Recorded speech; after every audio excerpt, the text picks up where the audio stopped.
welcome back to Knits by Lizzy. I'm Lizzy, a vegan knitter and scientist from New Hampshire, and today we have podcast episode 4. I just got back from a trip from Copenhagen, and so at the end of this episode I'm actually going to have, for the first time on this podcast, an acquisition and plans section.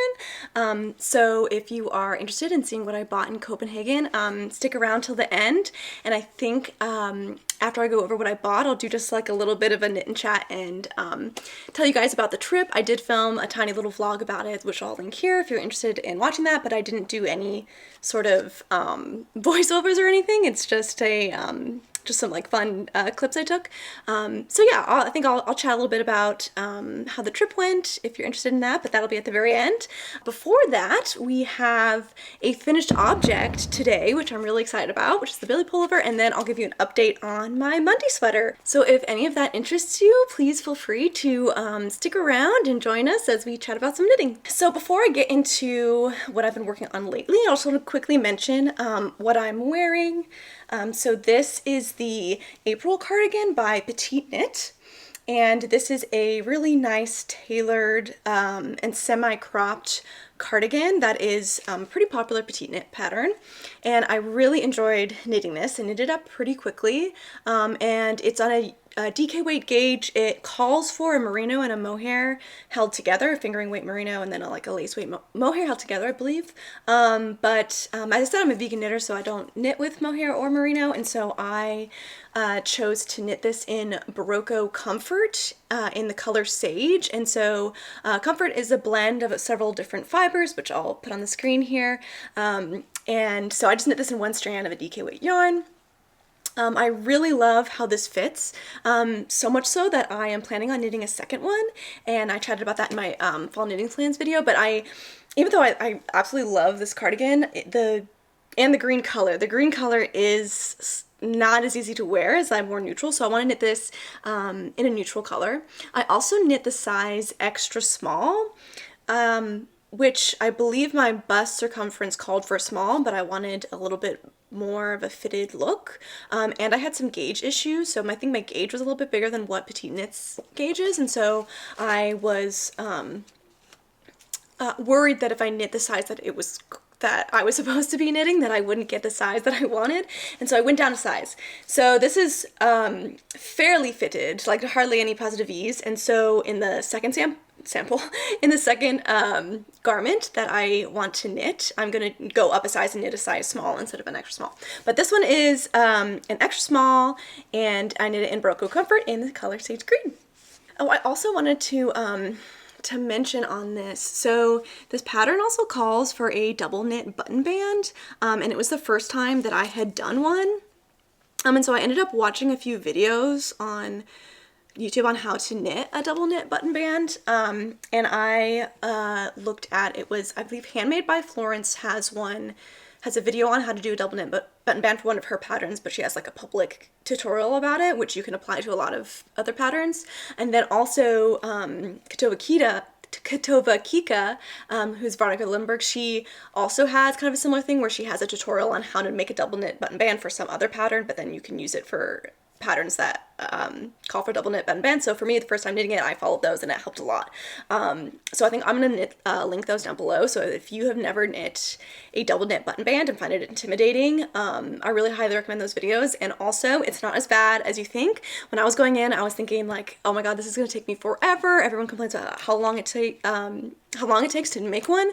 But I mean, it did take a while, but it didn't take as long as I was expecting. I think I had like because of what people had been saying, I was thinking that it was going to take forever, and so because my expectations were so high for how long it was going to take, when it didn't take me as long as I expected, I was really happy.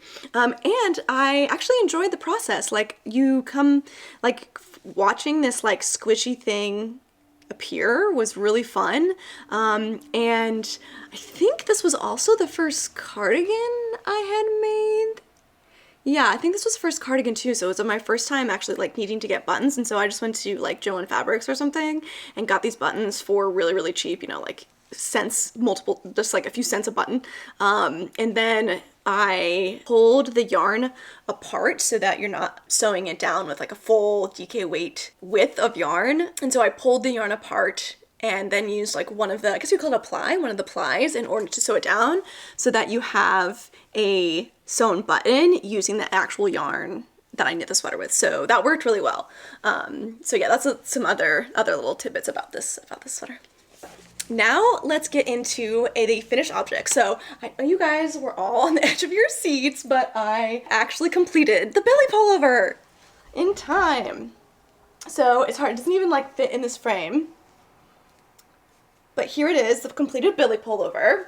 And so if this is your first time here, I wanted to knit this sweater, the Billie Pullover by Sari Nordland, which is this all-over cabled raglan sweater that has it has a cable detail in the raglan stitches. It has a really large section of the honeycomb cables in the center, and then that is bordered by one really large cable, and then kind of like it looks like kind of like fishbone cable alongside that, and then the sleeves are very similar, where you've got the honeycomb cables in the section of honeycomb cables, and then bordered by a really large kind of braid cable.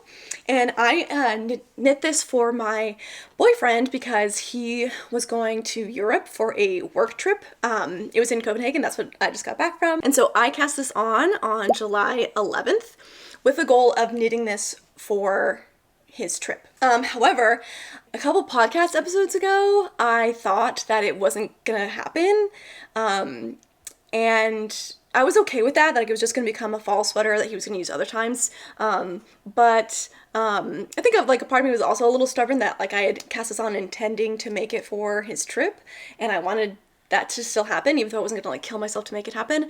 And to my surprise, I actually was able to get a large chunk of it done. And so by the time I flew to Europe, I had both sleeves done, and I had pretty much the whole body done, and I just had the hem. And so when I was in Copenhagen, there was a few times when, like at the very end of the evening, I'd have a little bit of downtime, and then there was one day that we didn't do a ton because we had been doing so much for so long that we like needed to chill for a second. And that day I was able to complete the bind off and finish it. And so that's the day I finished it, which was September 11th. And so this took me around 2 months to knit. So that is the story behind this sweater, is that I was knitting it for my boyfriend for this trip, and I actually was able to get it done. And so I'm so excited that I was actually able to get some finished object shots of it, of him wearing it in Copenhagen in front of the, like classic, beautiful colored houses on the canal there in Copenhagen.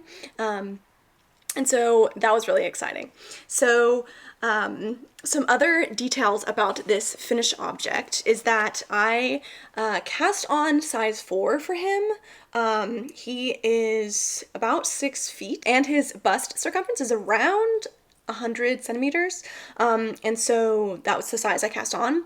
However, I was worried that when I was doing the yoke, I was worried that there wasn't gonna be like enough room for his shoulders, and so I ended up having him try it on when I was done with all the yoke increases for size 4, and it looked like a little too tight, even though I didn't want a ton of positive ease on this just because of the style for it, and so I ended up doing, I think, like 1 or 2 more rounds of increases before I split for sleeves. And so in the end, this is more like a 4.5, size 4.5. It's in between sizes 4 and 5.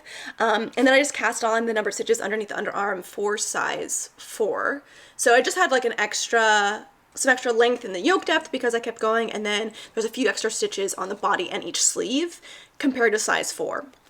And then in the end, the final measurements of this was that from collar to hem, it's 54 centimeters. From the underarm to the end of the sweater, it is 42 centimeters. And then the bust circumference is around 114 centimeters. That's just based off of when I laid it flat. It was about 57 and a half centimeters. And then for the sleeves, they are around 52 centimeters from the underarm, and so that's around 69 centimeters from the collar, not counting the collar, which the collar is folded over and it's pretty tall. I'm really happy. It's like a really nice squishy collar. And this ended up fitting him so well. It's the perfect amount of ease that I wanted, and I was always worried that I wasn't gonna make it long enough because he's so tall, but I think that the body's definitely long enough for sure, and the sleeves are long enough too. They like, if anything, maybe I could add like a centimeter or something to the sleeves, but I think like they're definitely like an appropriate length for a garment. So I was really happy with that.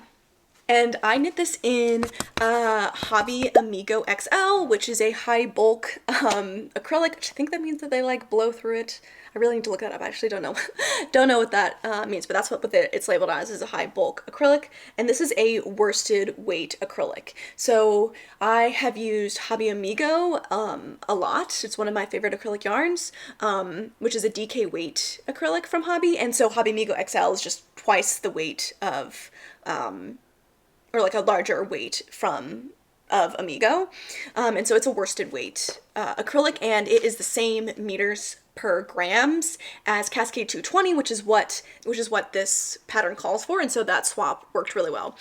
I did have to go down a needle size though. So this pattern calls for 4.5 millimeter needles, and I knit this on 4 millimeter needles. I was able to hit gauge with that, but I did have to go down one needle size. So my thoughts in general on this pattern is that I really enjoyed the pattern, really enjoyed knitting it. I love that the amount of cables scales with the size. So the amount of these honeycomb cables that you knit depends on the size that you have. And so that means that if you're knitting a larger size, it doesn't mean that you just have proportional less cables and like tons of moss stitch, which is my one gripe about the Arctic Light sweater, which is the only other cable sweater I've knit by Katua Vikika, which I love that sweater, and I've actually knit two of them, one for myself and one for my mom. But if you're gonna knit it for a larger size, I don't think that there's any extra cables included, which I feel like you don't get the same look as what the smaller size do. And so I think that that's so that was like one thing that I enjoyed about this pattern by Sarah Nordland, was that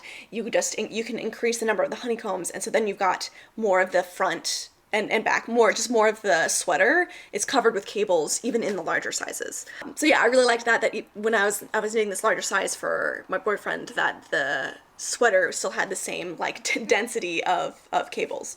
So another thing about this pattern is that it was super easy to memorize. So the cables are not complicated at all. I really think, like, obviously, like maybe not your very first sweater, but I think for your first cabled sweater, this would totally work. You do have to do some German short rows in the beginning, which I'll come back to.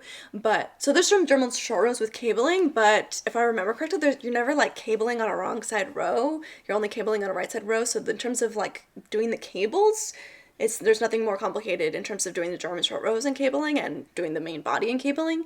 So this is, I think, would be an okay first cable sweater for someone.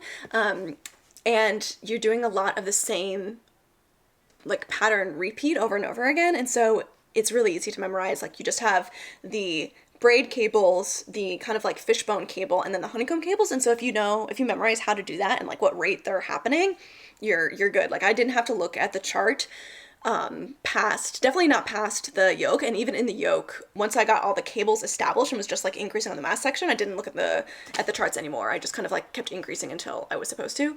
And so that was really nice. Like, it was, for being a cabled sweater, it didn't take like a tremendous amount of brain power. So like, obviously it's not like TV knitting, but it's still like doable, you know? Oh, we have an ollie sighting. So when I was knitting this, I would go in like waves of enjoying the honeycomb cables, which I really loved all the other cables, but the honeycomb cables are so repetitive and they're very kind of like tight, like you're only using a few stitches at a time, so you have to do a lot of moving in order to a lot of cabling in order to get across the whole section of cables. So there's times when I like really wasn't feeling like doing honeycombs, and so then I would kind of like lose steam on the project, and then I would like work on other things that I had going on. And then there was other times when I would get this like surge of inspiration and desire to work on the honeycombs. Like, there was, kind of to my surprise, actually, when I was working on my Monday sweater, which is my other WIP I'll talk about, is that I would get like, I'd be working on the Monday sweater and be like, oh man, I really just wish I was doing the cables. And so then all of a sudden I'd put it down and like pick up the Billie Pullover and work on those honeycomb cables. So yeah, so I kind of went in like waves of inspiration. I mean, maybe that's expected for kind of any project, but yeah, that's kind of how the experience went for me. So I'm really happy that I was able to get this, to have those waves of inspiration and get this done in time for what I had intentionally set it on. So the last thing I want to mention about this is that I don't know if this pattern is meant to be specifically for women or not, or if it's meant to be unisex, but when he's wearing it, I do find that because he's like, obviously he's a man, he's got like broad shoulders, that the back wants to rise up more than I think it would on a woman or someone who's just got less shoulders, less area in their shoulders. So I think that if I was to do this again, or if you are planning on knitting this for a man, I think that if you can swing it, I don't really know how I would do this, but if you can, to increase the amount of German short rows in the back, because when he puts it on, the front and the back are not even like around, which that's the point of German short rows, is to raise the back of the neck so that the like front is not hitting you, but I also think the purpose of it is so that your shoulder, there's like room for your shoulders. I mean, if you're a designer or know more about this, like please correct me if I'm wrong, but I think that's what would fix the issue, the one tiny issue in the fit for him, is that if there was more German short rows in the back. So that's my one little thing about it, but overall, really happy with it. I think it's gorgeous. I'm really proud of it when I see him wearing it. Yeah, in general, just really happy with this project. I did want to just quickly show you the yarn I used for this. So this is Hobby Amigo XL, and it is the color,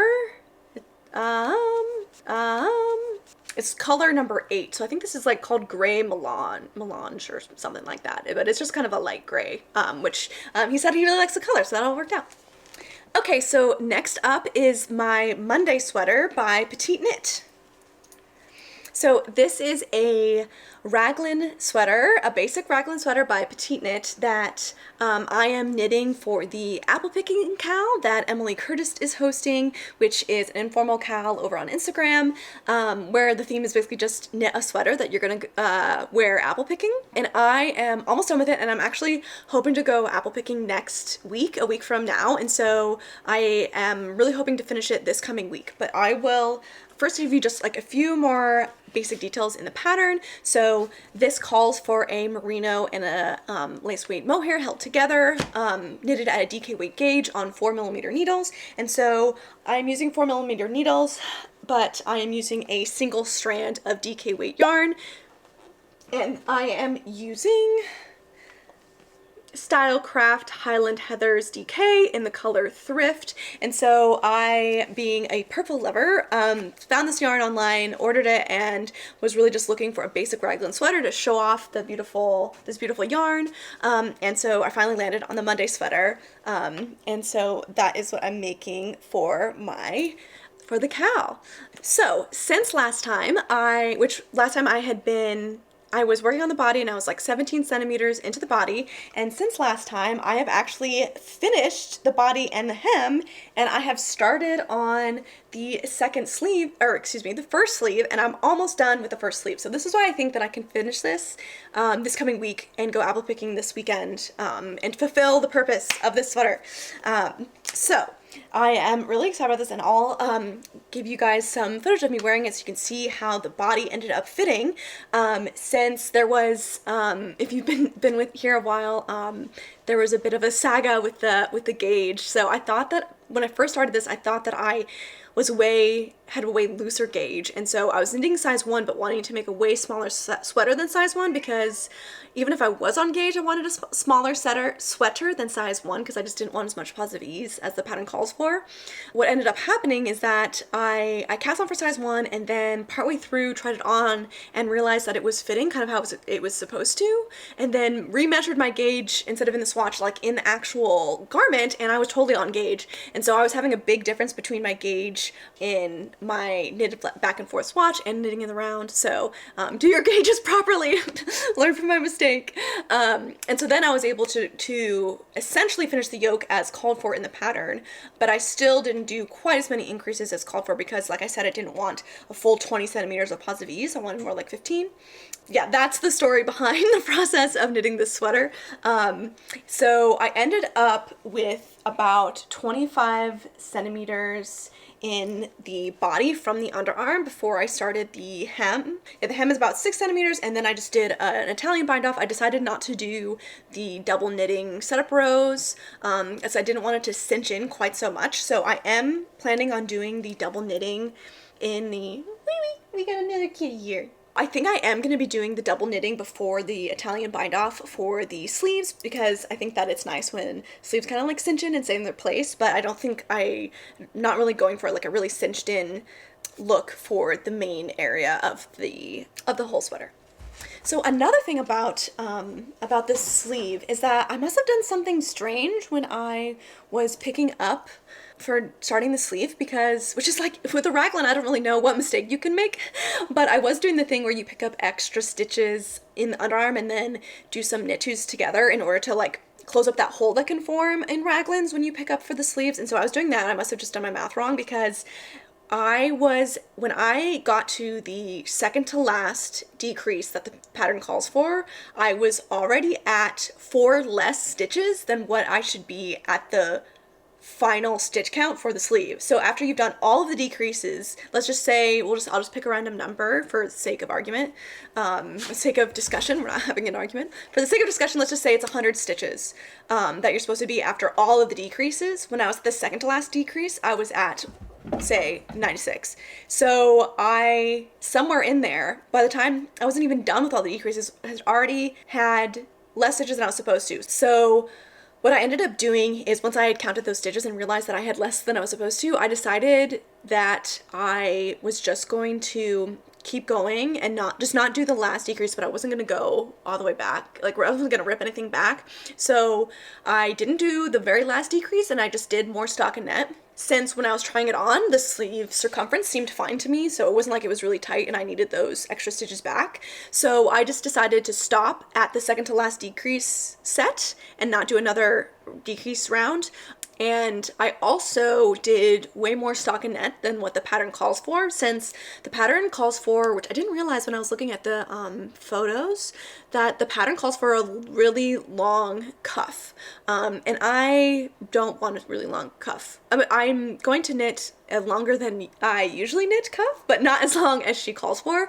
So I'm essentially just replacing some 1x1 ribbing cuff with stockinette. So I finished my second to last decrease, and then I've just been knitting stockinette. And then once I got to a point where the stockinette should be ending for the amount of cuff that I want, I switched to 1x1 ribbon and I'm doing the rest of the cuff. So my plan is to knit 9 centimeters of 1x1 ribbing for the cuff, which is not what the pattern calls for, and then do my double knitting and the Italian bind off at the end. And so I think it's going to end up hitting maybe like a few centimeters into my hand, so it's going to be like slightly, for example, these sleeves hit like right at where my wrist ends, but I think I want it to be, nice and cozy, so it's going to be a couple centimeters longer than I normally make sleeves. So yeah, those are my little modifications to the sleeves. So obviously, in order to make this sweater like symmetrical and a workable garment, for the second sleeve that I'm going to start, probably going to finish the first sleeve tonight and then start the second sleeve tomorrow. So my plan is to do a little bit of math to get to, like I said, 6 less stitches than I should have when I'm at the very beginning of the sleeve. So like I did on the first sleeve, then I want to go until I am on the second to last decrease set, and then I'm gonna, at that point, stop decreasing just like I did on the first sleeve, and then do the amount of stockinette that I did on the first sleeve, and then do my cuff on the second sleeve. So I'm basically just going to try to replicate the mistakes that I made on the first sleeve and copy those mistakes on the second sleeve so that they are the same. So yeah, that's where we're at the Monday Sweater. So things are moving along here. I think that like definitely 100% by the time I film my next podcast, this will be done. And I'm really thinking that by the end of this week, this will be done, since I like to film these podcast episodes every 2 weeks. So yeah, that is our Monday sweater, our apple picking sweater by Petite Knit. And I am in the process of making a knit with me video for this sweater. So if you're interested in going through the process of knitting the sweater with me, feel free to subscribe so you don't miss that video. So for the first time ever on this podcast, I actually have an acquisitions section. And so I'm gonna do a tiny little yarn haul from what I got in Copenhagen. And we went to 4 yarn stores, but I only bought yarn at 2 of them. And the 2 that I bought yarn from is Hobby, which is I believe that they're based in Denmark, and I have bought yarn from them before online, and my favorite acrylic yarn is, as I mentioned in this video, Hobby Amigo. And so I was so excited to actually be able to see all of the colors in person, because online it's always hard to tell exactly what the color is. Like, it can depend on what screen you're looking at it from, and so it's always like a tiny bit of a gamble what you're gonna end up getting in the mail. And so I was able to go and see all those yarn colors in person. And so we actually even had to go a little bit out of our way to get to a hobby store where you could buy yarn. So I had originally thought that I could go to a hobby location in Copenhagen to get yarn, but that's just their main office is in Copenhagen. And then just slightly outside of Copenhagen is a store where you can actually buy yarn. And so we had to take a train to a neighboring town to go to an actual hobby store. So we took a day trip to go to Hobby, specifically just to go to Hobby. It turned out to be a really cool town, and we got there was like a really cool cathedral there, or yeah, I believe it was some a cathedral. There was a really cool cathedral there that we got to look around. We ended up being there at the only time in the day where you couldn't go inside, which was kind of sad, but we were able to walk around it. So that's the first place I went that I bought yarn. And the second place that I actually bought yarn was Knitting for Olive. And now you're gonna say, I thought you were a vegan knitter. Yes, I am. But I bought this yarn for a friend who just defended her thesis. So she now has a PhD, which is so exciting. And so as you defended your thesis gift, I got her some Knitting for Olive merino and mohair, since she does knit with wool. So I'm gonna show you both of those purchases. So first off, from Hobby, I got 3 different sweaters quantities worth of yarn. So the first thing I'm going to talk about is this yarn here. So this is another acrylic yarn from Hobby called Kind Feather. So I think the difference between Hobby Amigo and this yarn is that it's not not quite as light. It's like a little bit denser. And this is, I would say it's more like a sport weight-ish. It's in between a DK and a sport, I would say. And I got I believe I got 4 of these in this brown color, and my plan is to make my book club cardigan by Sari Nordland out of this. So I mentioned in my fall knitting plan that I wanted to knit it in a brown, and so I was looking at all of the different colors of brown that was there, either in both Hobby Amigo and in this Kind Feather yarn, which I love. The name's so cute. It's Kind Feather. This color that I got is, let's see, this is color 26. This is color 26. And so my plan is to hold this with that vegan acrylic, or what is it?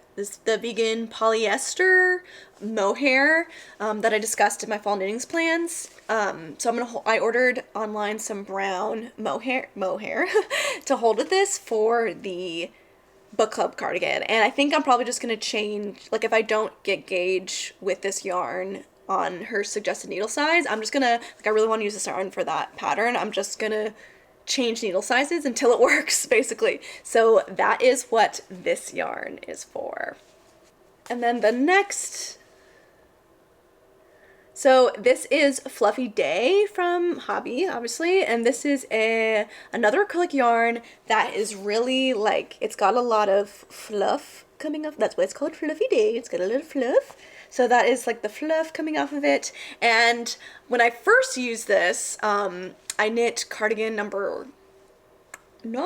I'll put the right number here because I'm not quite sure. I knit a cardigan by My Favorite Things Knitwear, and I actually didn't end up loving how that cardigan feels, and like the knitting process of the cardigan in general. Like it wasn't a ideal project in general, I would say. However, when I was looking at all of the yarn in Hobby, I absolutely love this color, this super light lavender color.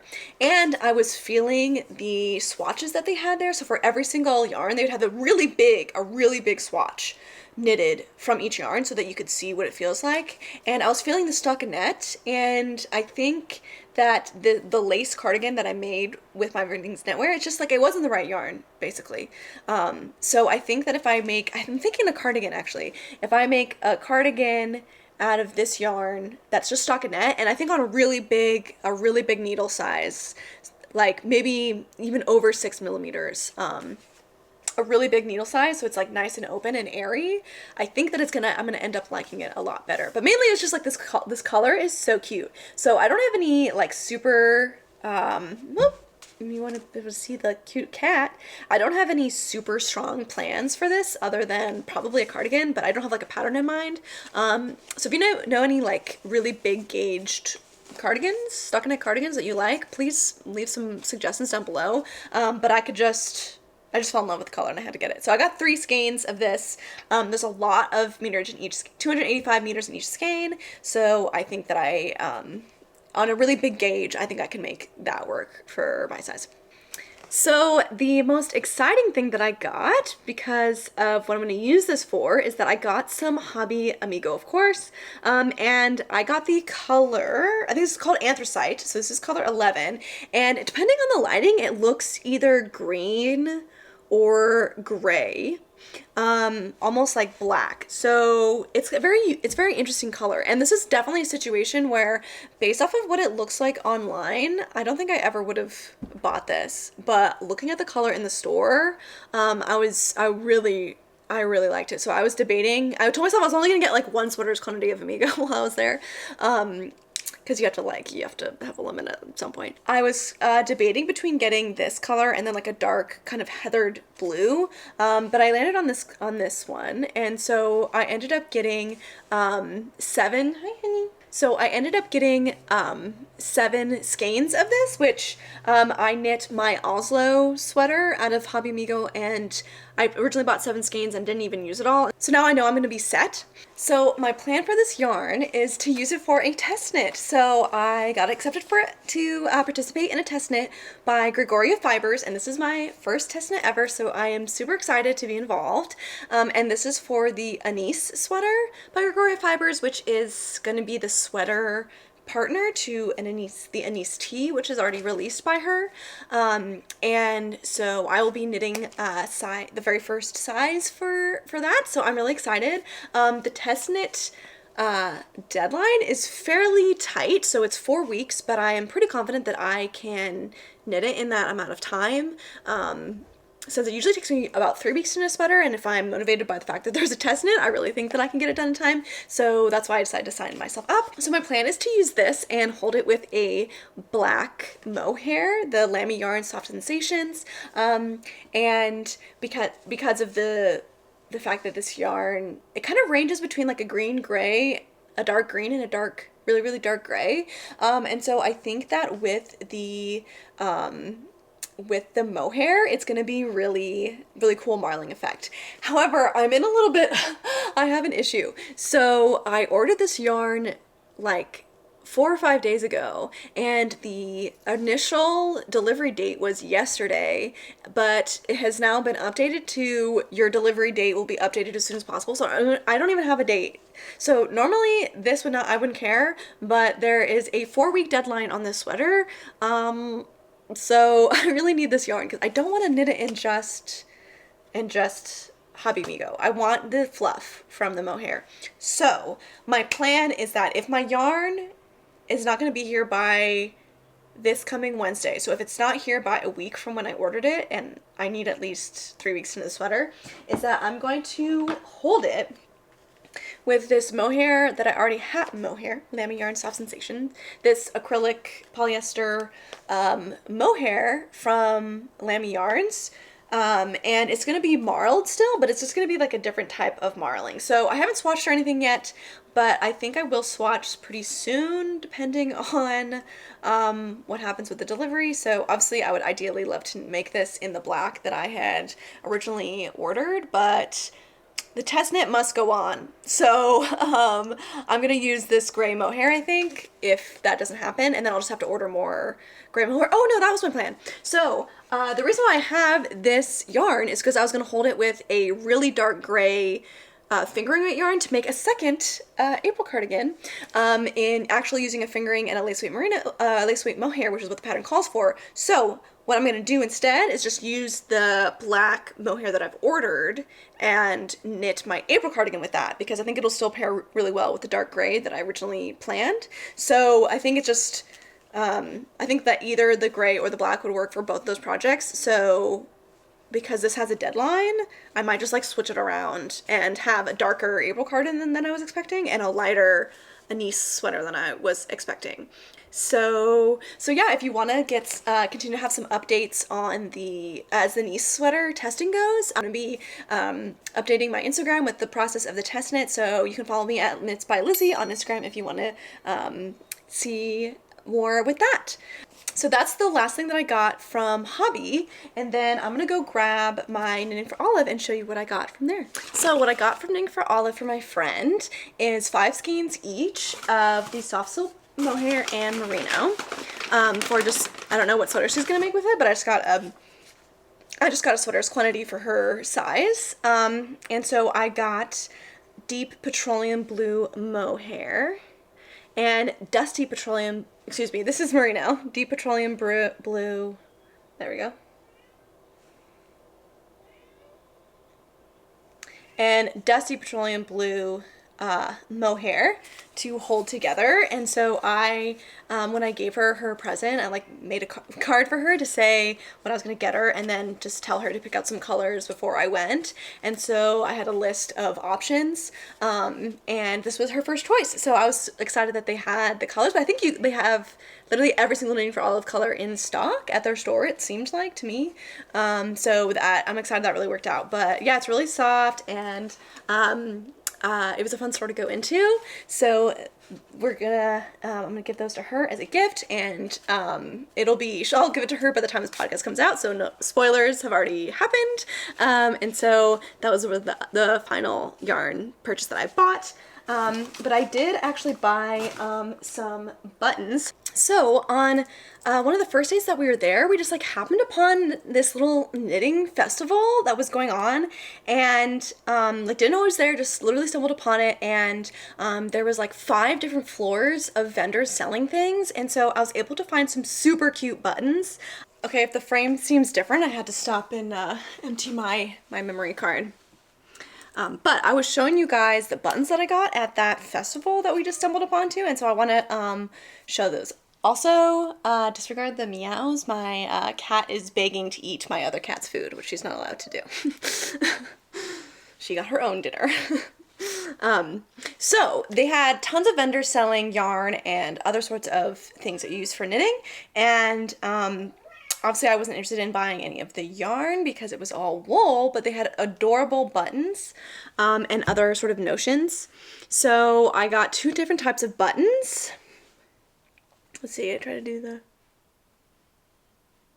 So hopefully you can see the intricate details of this metal button. I am so excited for it.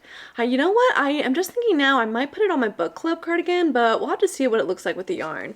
But it's just this this metal button, and on it is an engraving of like a rose in the middle and some leaves around it, and it's really cool, and it's very much my vibe.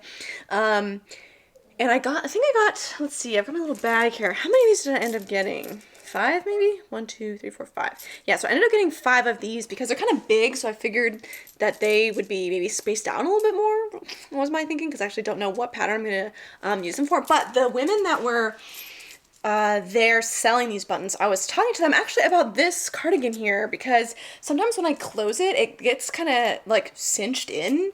And I was thinking that maybe I was like sewing on buttons too tight or something, but they were telling me that it could be because I just wasn't putting enough buttons on the button band. And so then you've got like large gaps in between the buttons. For the second set of buttons that I got from this stand, were these, I think, what are they, wood maybe? I can't tell if they're wood or plastic, but they're these, it's blue with this like gold flowers on it, which I think is so pretty. Again, no idea what I'm going to put it on, but I'm just going to put it in my notions stash, my little button stash. Not that I have a lot of buttons, but, and I got more of these to try to help with that. So I think I got 7. 1, 2, 3, 4, 5, 6, 7. So got those 2 sets of buttons for random things. And then I also got some progress keepers. So now I can be an official podcaster and track my progress between each podcast. And unsurprisingly, just like the beginning of round markers I got some, we're selling these little cat progress keepers. And so I got one as one of our cats, Winnie, who looks a lot like this. She's the one that's meowing right now and begging for extra food. She wants dinner part 2.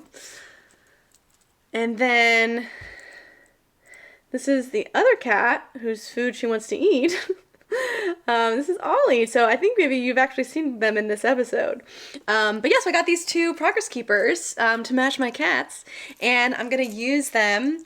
Probably not on the Monday sweater because I'll finish it by the next podcast, but I can use it to keep track of what I get done because they've got the little clip. Let's see. That didn't really work, but they've got a little clip on there so you can use them as progress keepers. So that is the end of my little yarn haul from Copenhagen. So as I said in the beginning, I'm just gonna kind of briefly chit chat while I work on the cuff of my Monday sweater here about my trip to Copenhagen. I won't chat for too long because this podcast is already, I think, gonna be my longest one yet.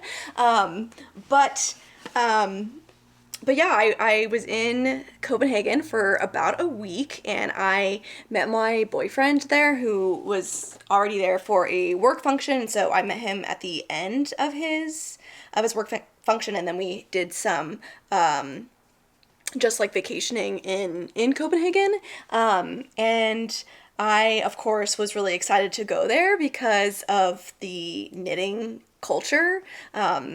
It just seems like the knitting culture is really big in Denmark and like in Copenhagen, and it was really cool. We actually like several different times I saw people sitting on like public park benches knitting, and I was just like, oh, a knitter out in the wild. And so I don't know, I just found it encouraging to see other people doing a hobby that you really, really love. And so one of the as I was saying during my yarn haul, one of the highlights for me was definitely going to the hobby yarn store, and we had to take this train out of our way to get there, and I got to see all this yarn in person that I normally just see online, and then I also going to the Knitting for Olive store was really cool. I just feel like it's kind of famous. Like pretty much every single Copenhagen yarn tour video that I've seen, it always includes Knitting for Olive. The store is kind of small, at least it's like smaller than I feel like it looked like in pictures or like what I was expecting. But I guess it kind of makes sense because they only they've got soft silk mohair, heavy merino, regular merino, and then the like recycled merino, and then they've got pure silk and then also cotton merino. My cat. So they don't have like often they've just got like their staples and then a gazillion colors. But there was a woman there who was she was working and kind of like knitting at the same time, and I was looking at all of the they have a bunch of samples knitted up in the patterns, like the Knitting for Olive patterns, and so you could see some worked up sweaters, and they had the holly sweater worked up there, and I of course got really excited when I saw the holly sweater because I'm gonna be as I said in my fall plans, I'm 100% making that sweater for Christmas, and so I was chatting with the woman who was working there about that sweater, and we were just kind of like gushing over it about how it's such a perfect Christmas sweater that's not too Christmassy, but it's still really cute. And it's just always fun to connect with other knitters. So another really cool thing that we did there, that wasn't really in the plans. We didn't have a ton of plans when we went. We were just kind of like just being spontaneous and kind of making things up as we went along. Another really fun thing that we did there is that we went to the opera at the kind of at the really cool architectural opera house that they have there. And we saw Don Carlo, and it was my first time ever being to the opera, and same for David too. And so we thought that it was a fun time to a good time to take the opportunity to go see an opera. And so we got all dressed up because it was a good excuse to get dressed up and go to the opera. And I had at the last minute decided to throw in one nice set of clothes just in case. So I actually did pack like a cute romper to wear to like a not like super fancy, but like pretty fancy thing, and then some small heels that I could wear, and so that worked out. But my boyfriend hadn't packed anything that fancy, and so we ended up we went to a thrift store when we were on that like outside town in where Hobby was. We just like randomly went to a thrift store, and he tried on a bunch of suit jackets there, and so we had a little like fashion show finding him a suit jacket, and we were able to find like a button-up shirt for cheap. That one wasn't from the thrift store. It was just like crazy, like 80. We found one like 80% off, and also a little bow tie at a thrift store, which I was pushing hard, trying to convince him to get the bow tie, and he eventually caved. And in the end, I think he really liked how it looked, so it really worked out. But yeah, so that was like a fun little adventure as we went to go get him a fancy outfit for the opera. And yeah, I'd never been to the opera before. It was really cool, and I didn't know that they were gonna put like subtitles during the opera. I was fully prepared for it to be in, like French or Italian or something, and not understand anything because I unfortunately only speak English. I really wish I spoke more than one language, but I only speak English. And I was just gonna go, enjoy the music but not really understand what the plot was going on because I don't, I only speak English. But they had both English and Danish subtitles up on a big screen in front of the opera, and so you can understand what is going on. And so that was a really nice surprise to be able to actually understand it. And it definitely like helped with the experience. Because you only need to look up for like a few seconds to read what's going on, because they have to singing something generally takes a lot longer than it is just to speak it. And so the sentence would take a lot longer for them to sing than it would for you to read. And so it wasn't like you were staring at the subtitles the whole time. So that was really fun. And also just the inside of the opera house is absolutely gorgeous. We also took that opportunity to do a little impromptu photo shoot, which was also really fun because it was golden hour right before the show started. Another sort of impromptu thing that we ended up doing is that we went to a fancy vegan restaurant called Arc. And this restaurant is on the Michelin Guide. It doesn't have a kind of classic Michelin star, but it does have a Michelin Green Star, which is what they award restaurants for really high sustainability practices, which is super cool. But obviously, any restaurant, even if you don't have a Michelin star, if you're on the Michelin Guide, that indicates that you're a really high quality restaurant. And it was entirely plant-based. So I don't know how many restaurants on the Michelin Guide are vegan, but I don't think it's a ton. So it was really cool to go to a totally plant-based, really fancy restaurant.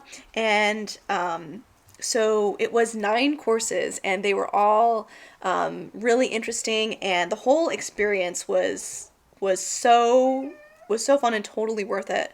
And you for instance, you sit down and then they offer to take your coat, and they open the door for us on our way out, and it's just I don't know, so definitely something that I have never done before, never been in that kind of a situation. I'm not that fancy, but was an absolute treat. And yeah, it was just like, it was a real privilege to experience that, and that was really cool. So that's also you can also find some footage from that in my travel vlog. So beside this fancy restaurant, we found lots of good food other places too. So we found this vegan cafe. Was it V Sorte Hest? Again, butchering that, but that's the name of the cafe.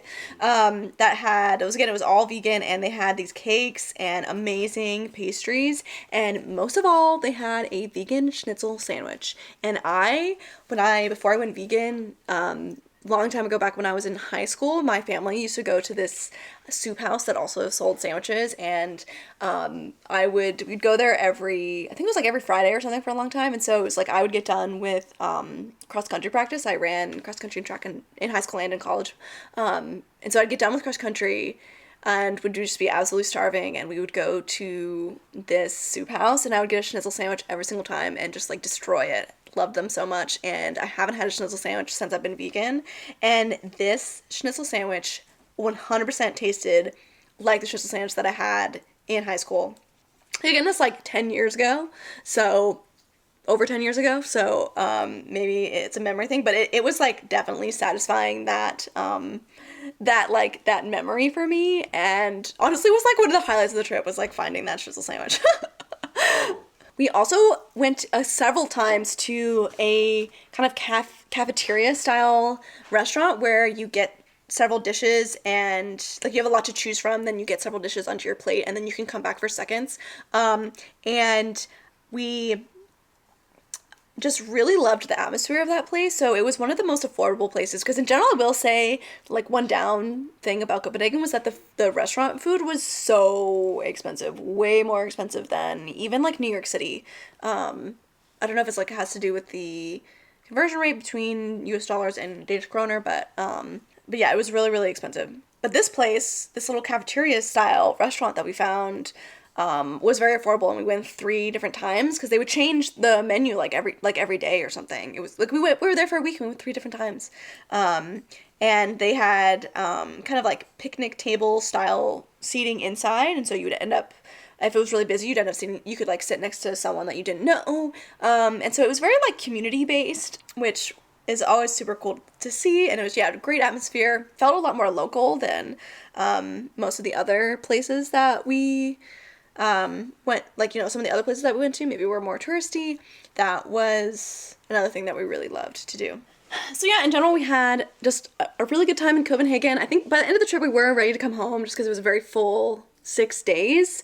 And thankfully the travel back was a lot easier than the travel there. It was pretty exhausting. I think just like the time difference going there is a lot harder to deal with than the time difference coming back. So when we finally left, it was like we were ready to be home, but we really enjoyed being in Copenhagen and eating all the great food. We took like walks along the canal and saw some swans in the water one time. And we went to all these like knitting stores. So if you ever get the chance to go to Copenhagen or like Scandinavia in general, I really recommend it. I've never been there before. So that concludes this episode. Thank you for watching. If you made it this far, if you enjoyed this type of content, please like this video and subscribe to this channel. I try to post podcast episodes every 2 weeks, and other videos in between, so that there's something coming out about once a week. And so I'll just send lots of big hugs to everyone, and I'll talk to you next time.